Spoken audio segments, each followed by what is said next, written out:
Hindi short hand की practice dictation 80 शब्द प्रति मिनट गति से डिक्टेशन 5 सेकंड में शुरू होगी।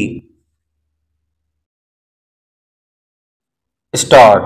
संसद के मानसून सत्र के पहले ही दिन दोनों सदनों में सत्ता और विपक्ष के बीच खींचतान के बाद जैसा हंगामा देखा गया वह एक तरह से अपेक्षित था।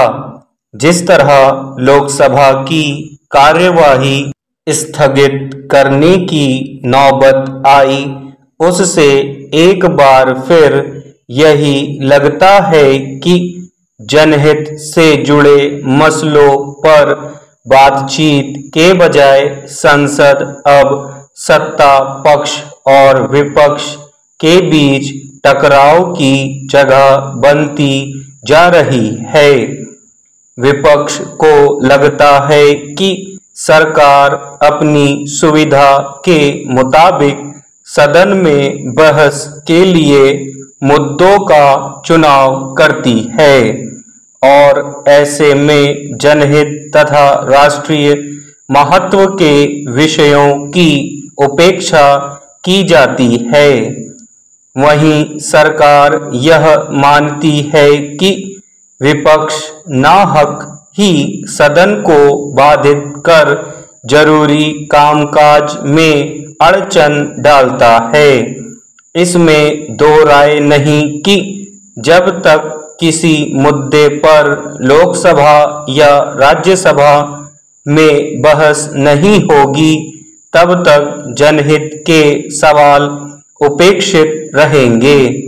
लेकिन इस क्रम में ऐसी स्थिति पैदा होने को कैसे सही ठहराया जा सकता है कि सदन में विचार विमर्श के बजाय एक तरफा बातचीत होने लगती है और उसी के आधार पर नियम कायदे भी तय हो जाते हैं। गौरतलब है कि करीब एक महीने तक चलने वाले मानसून सत्र में विपक्ष की ओर से मुख्य रूप से पहलगाम हमले, ऑपरेशन सिंदूर, संघर्ष विराम में अमेरिकी राष्ट्रपति डोनाल्ड ट्रंप के मध्यस्थता के दावों, बिहार में मतदाता सूची पुनरीक्षण, मणिपुर के हालात और चीन के रुख आदि मसलों पर चर्चा कराने पर जोर दिया गया। हालांकि सरकार ने दावा किया कि वह इन सभी मुद्दों पर चर्चा के लिए तैयार है। अगर ऐसा है तो यह समझना मुश्किल है कि फिर खींचतान और हंगामे के हालात यहाँ तक कैसे पहुँचे कि सदन को स्थगित करने की नौबत आई। सरकार और विपक्ष के बीच संसद में आमने सामने की बहस और सवाल जवाब एक स्वाभाविक प्रक्रिया है।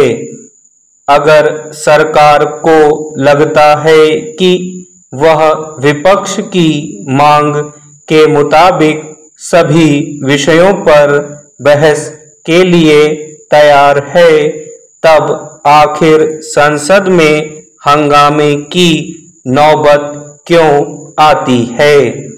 क्या ऐसा बीच का रास्ता नहीं निकल सकता जिसमें सदन बाधित ना हो और संसद का कामकाज सुचारू रूप से चले? विपक्ष अगर चर्चा की मांग करता है तो सदन को सामान्य रूप से संचालित होने देना और जरूरी मुद्दों पर बहस को लोकतांत्रिक निष्कर्ष तक ले जाना आखिर किसकी जिम्मेदारी है? देश और नागरिकों के हित से जुड़े व्यापक महत्व के सवालों पर लोकसभा और राज्यसभा में चर्चा नहीं होगी तो और कहां होगी? स्टॉप।